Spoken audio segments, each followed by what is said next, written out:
All right. My name is Gareth. You're watching the Hub Online Network. It is Tuesday. Happy New Week, everybody. The Hub Online Network has some housekeeping. So, if you have stories about yourself or a loved one in regards to Remembrance Day, we would like to be able to tell your or their story. So, please email us, honjournalist at ashcrofthub.com, to set up a time to tell your story between now and Remembrance Day so we can make a Remembrance Day video to support the Legion, veterans, yourself, etc. We would love to hear from you. Also, if you can tell me who wrote the story Dracula and who played Dracula in the 1931 movie of the same name, you could win a $10 gift card to Subway. Please leave a comment and or a like, and we will pick somebody, whoever has the right answer or likes the page, we'll pick somebody at random to win the Subway gift card.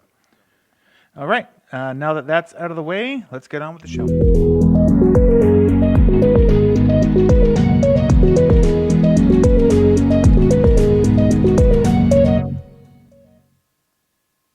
All right, so it was elections weekend, and what a weekend it was. If you missed it, Barbara Roden of the Ashcroft Cache Creek Journal and I sat down for about 4 hours on Saturday night and listened to and watched and brought in all of the results from the elections. It was actually a lot of fun. We did this something similar for the federal election last year. So anyway, if you haven't heard, we had an election in BC over the weekend. The candidates in our riding of Fraser Nicola included for the NDP Aaron Sumexheltza, for the BC Greens Jonah Timms, 2 independents Mike Bhanghu and Dennis Adamson, and the Liberal Incumbent Jackie Tegart. Provincially, the NDP overall were seeking to secure a majority in the Legislative Assembly. Over the last 3 years, they have shared power in a minority capacity with the Liberals. However, after the election, they had done what they had set out to do and won 55 seats, securing a majority for the next 4 years.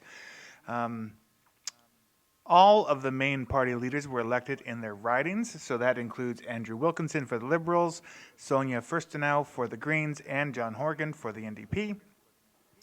And in the Fraser Nicola, the incumbent Jackie Tegart has so far been re-elected. Jackie said in a Facebook post, and this is Jackie here. Oh, hang on. This is Jackie here.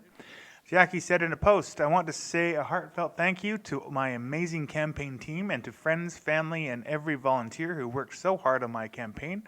I am humbled and grateful to have been a candidate in this election, and for your support, I am proud of the campaign we ran. Thank you for being a part of it." Now, that being said, there is a caveat at this time. Usually there aren't too many requested mail-in ballots, but during this election, presumably due to COVID-19, 70,000 mail-in ballots were requested in BC. In Fraser Nicola alone, there were 25 ballots requested. These votes have yet to be added to the final results. At this moment, we will have to wait for November 6th to find out who really won the election solidly. But it is widely believed that these votes will not change much of the overall sort of landscape of what happened on Saturday. The final results for the Fraser Nicola were Jackie Tegart with 4,703 votes, Aaron Sumexheltza with 4,318, Jonah Timms with 1,419, Dennis Adamson with 381, and Mike Bhanghu with 292. And if you are still interested in learning about any of these candidates, you can go to our YouTube channel and you can check out the interviews that we've done with all 5 of them.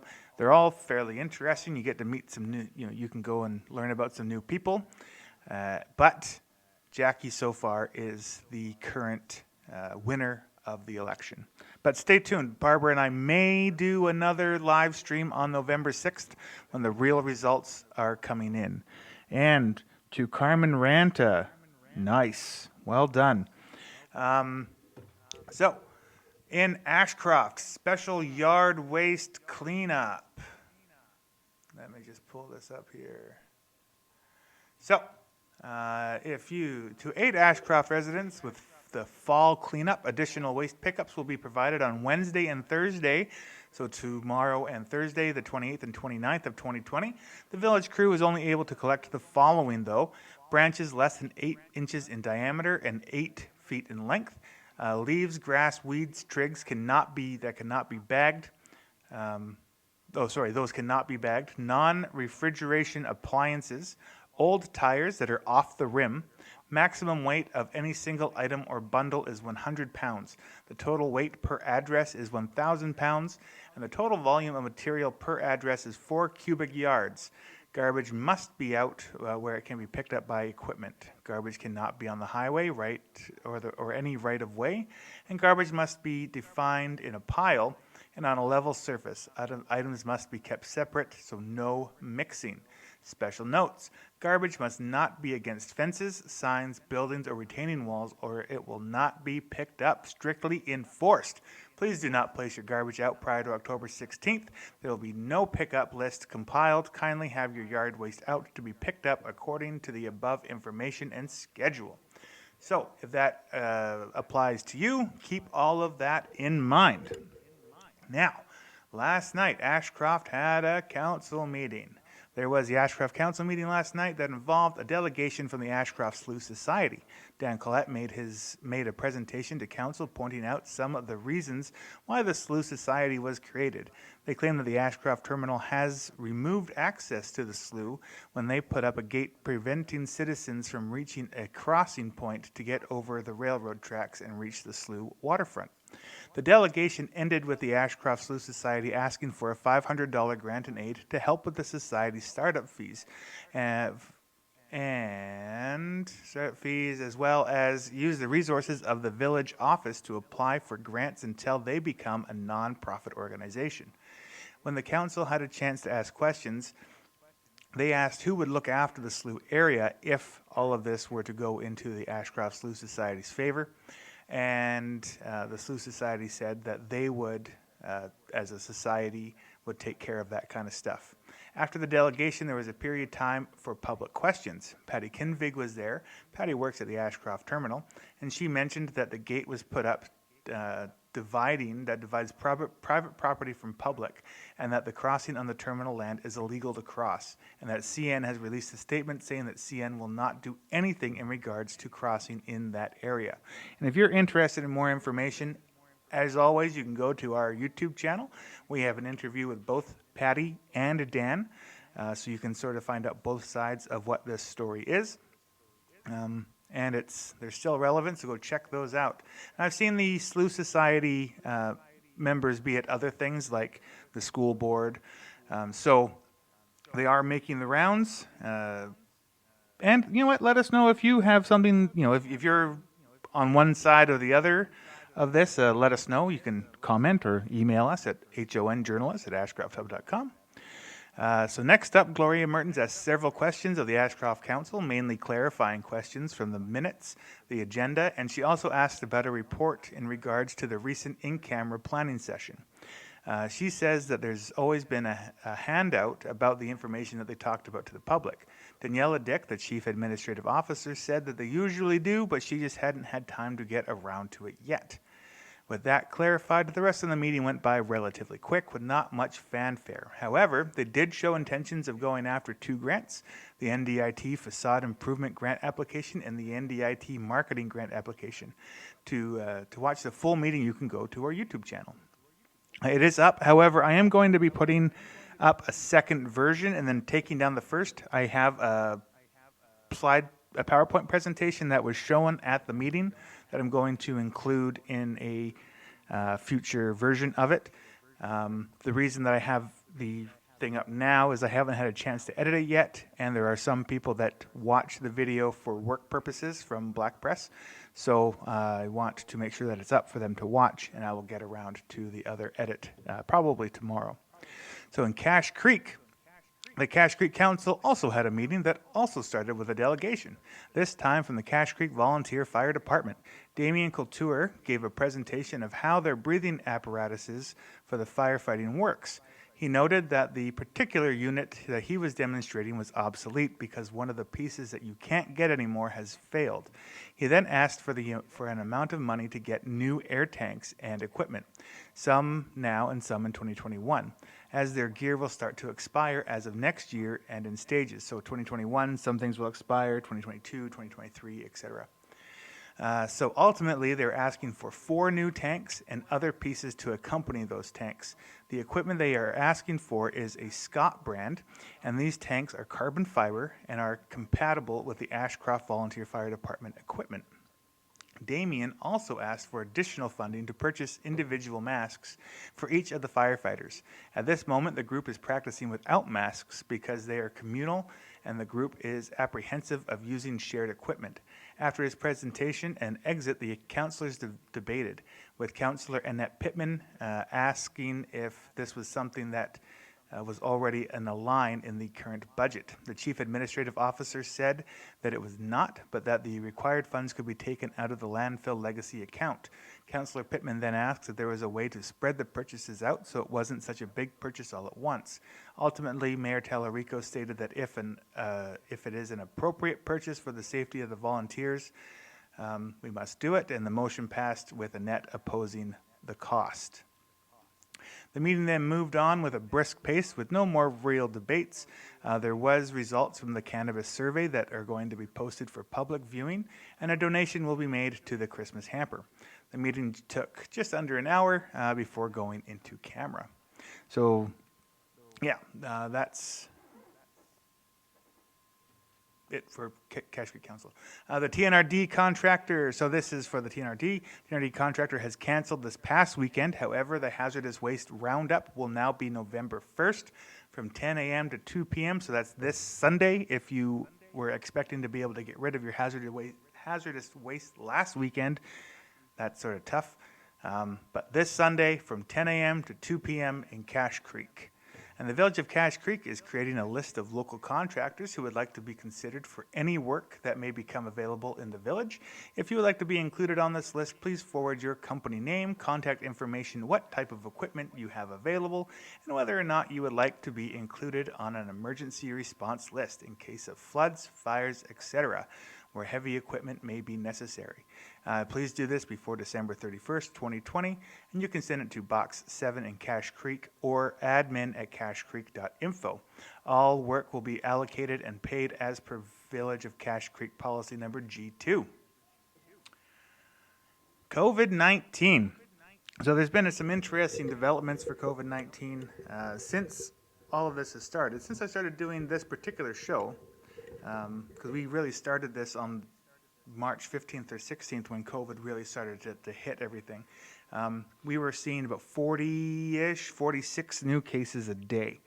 Now, COVID-19, we had 817 new cases over the weekend. So that is, wait, where's my numbers here? 371 cases from October 23rd to 24th. 317 new cases from the 24th to 25th, and 293 new cases in the last, so this was Sunday to Monday. Trory, if you have a moment, could you see if there's a new update? We'll see if there's a new update from today. So these numbers are not as much as the daily total in other provinces. Like even the 800 and something that we've had is not the same as Ontario, who's seeing 1,000 cases a day. But the rising daily amount of 300-ish people is causing more alarm and more restrictions, according to Dr. Bonnie Henry. The tighter restrictions include social gatherings in private homes are now limited to your immediate household. The people who lives, and this means the people who live in your home plus a maximum of 6 other people, preferably people that you typically see anyway. But bringing in people, family, friends from outside of your home, and those 6 people that you typically see, that is she's saying that's a no-no. This is a province-wide order that applies to all homes for all occasions. Similar to what happened in the summer with vacation homes and rentals, they have seen a notable increase in new cases and transmission of COVID-19 as a direct result of social gatherings in private homes. Bonnie Henry would also like to remind citizens that when we come together with family and friends, we bring our risks with us, and in turn, they take those risks back home with them. This is a crucial time, and we're heading into cold and influenza season, and COVID-19 is still in our communities. The choices we make over the coming weeks will make a difference and will support our businesses and schools to stay open. Let's choose to protect our communities and the ones we care about the most. That being said, if you haven't gotten your flu shot and that is something that you are interested in, you can, there is a open walk-in time at the pharmacy on Thursday. So Thursday you can get your flu shot. You can just walk into the pharmacy and get that done. So if you haven't done it and you would like to, there's your opportunity. I'm just going to jump back up to the election because I actually have a video that I meant to play and I didn't. This is John Horgan's sort of victory speech from Saturday night. Good evening, everyone. I want to acknowledge that I'm on the unceded traditional territory of the Squamish, Musqueam, and Tsleil-Waututh First Nations. BC has voted, and a majority has been called, but there are many, many hundreds of thousands of votes yet to be counted. And while we wait for that final count to happen, I want to assure people that I'm going to keep the focus right where it belongs, on helping people get through this pandemic, making sure that they have the services that they need, and all British Columbians can sleep safely, knowing that we're going to do everything we can to keep them safe, healthy, and secure.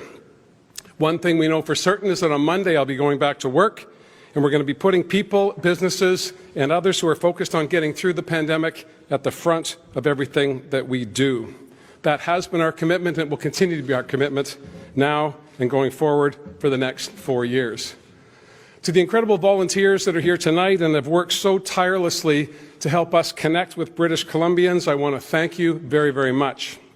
To the amazing team of BC NDP candidates in every corner of BC, and to all those people who put their names forward to offer to serve in their communities, I offer you my sincere gratitude and thanks for stepping up to help your neighbours get their lives better and make sure that everyone can benefit from the bounty of British Columbia. This has been an extraordinarily difficult election for many, many reasons, but it's one that I believe had to happen, and I think I'm grateful for all British Columbians that we have put the election behind us and we can get back to focusing on the things that matter most to you. We found new ways to connect with each other. We found new ways to engage and talk about ideas. I want to thank Dr. Henry and Elections BC for doing such an extraordinary job to make sure that all of us could vote safely. To Andrew Wilkinson and Sonia Firstino, I want to thank you for a spirited campaign where you put forward ideas and allowed British Columbians to make clear choices. To the great people of Langford, Wanda Fuca, to my family and my friends for always having my back, thank you, thank you, thank you. Particularly to Ellie, to Nate and Evan. I know you didn't ask for any of this, and all I want to say is thank you so much for enduring my excesses and my passion and desire to be out around people, making sure that British Columbia can be as good as it possibly can be. It has been an honour and a privilege for the past 3.5 years to serve British Columbians, to make sure we can make life better for everyone. I want to make sure that government works for you each and every day. That is my passion, that is my calling, that's why I get up every morning, and I'm grateful for the returns of ballots tonight and the final count that's yet to come, to give the opportunity to me and my colleagues to continue that work on your behalf. COVID-19 has turned our lives upside down. None of us expected to be here. None of us expected that we would have to endure the challenges we've had over the past number of months. But we are far from out of the woods. COVID-19 will be with us for the foreseeable future, and we need to focus on making sure that we're keeping ourselves safe, our families safe, and our communities safe. The challenges ahead are daunting, but I believe that if we focus on the things that matter to British Columbians, the things that matter to people, we'll get through this. Focusing on building back our education system by investing in schools and the people that work in them, by making sure our seniors' care facilities have the staff that they need so that our seniors can be cared for in their latter years. That we're building childcare all across British Columbia so that families can fully participate in the economy to make their lives stronger and to make their communities stronger as well. For me, this comes down to a few simple things.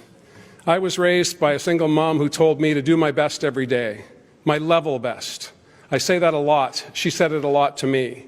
All you have to do, John, is your level best. I commit to all British Columbians that for the next 4 years, I will do my level best to make sure your lives are better, more affordable, and the challenge that you face can be overcome if we do it together. Thank you so very, very much to the many, many people who voted for NDP candidates this evening. And as I said, to all of those who participated, a debt of gratitude from all of us for stepping up in this extraordinary time. Thanks so much. Let's get back to work.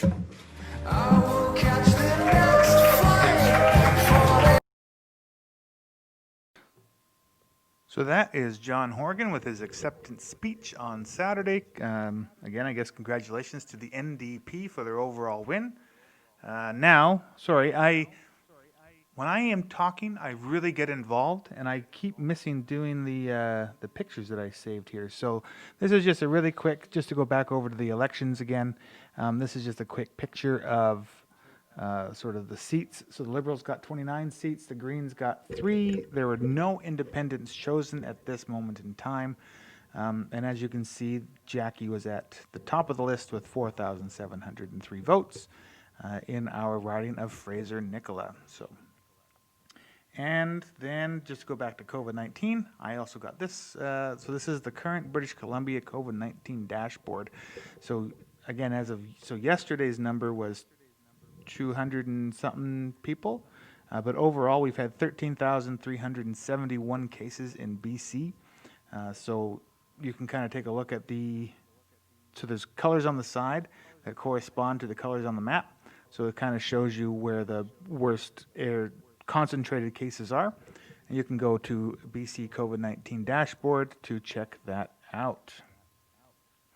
Now, if you are just joining us and you would like to win, and you would like the chance to win a $10 Subway gift card, you can tell me who wrote the book Dracula and who played Dracula in the 1931 movie.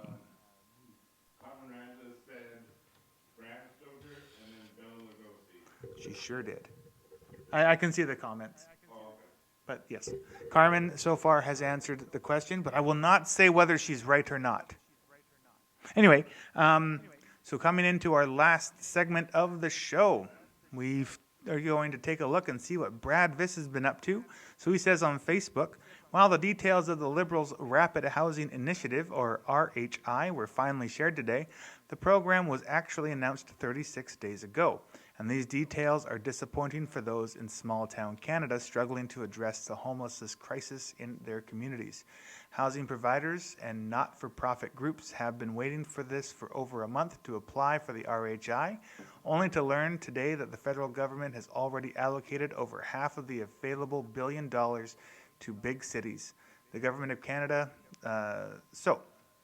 So that is what Brad Viss had to say about this particular thing, and Brad Viss is the Shadow Minister for Housing in the federal government and our local member of parliament. But the thing that he's referring to, and this is now the statement put out by the government itself, says that the Government of Canada through CMHC has launched the Rapid Housing Initiative, a $1 billion program to help address urgent housing needs of vulnerable Canadians, especially in the context of COVID-19 through the rapid construction of affordable housing. The initiative provides capital contributions upon signing a funding agreement with CMHC under 2 streams to expedite the delivery of affordable housing. The RHI will support the creation of up to 3,000 new permanent affordable housing units, cover the construction of modular houses, as well as the acquisition of land and the conversion/rehabilitation of existing buildings to affordable housing.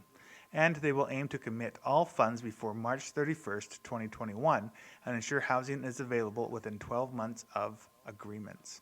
So that is what is going on with Brad Viss, and that's pretty much all I got for today. So I'll give the question and answer thing another half an hour or so, and then we will pick who has won, because I believe that Jonah Anstead has also liked the video, and that counts.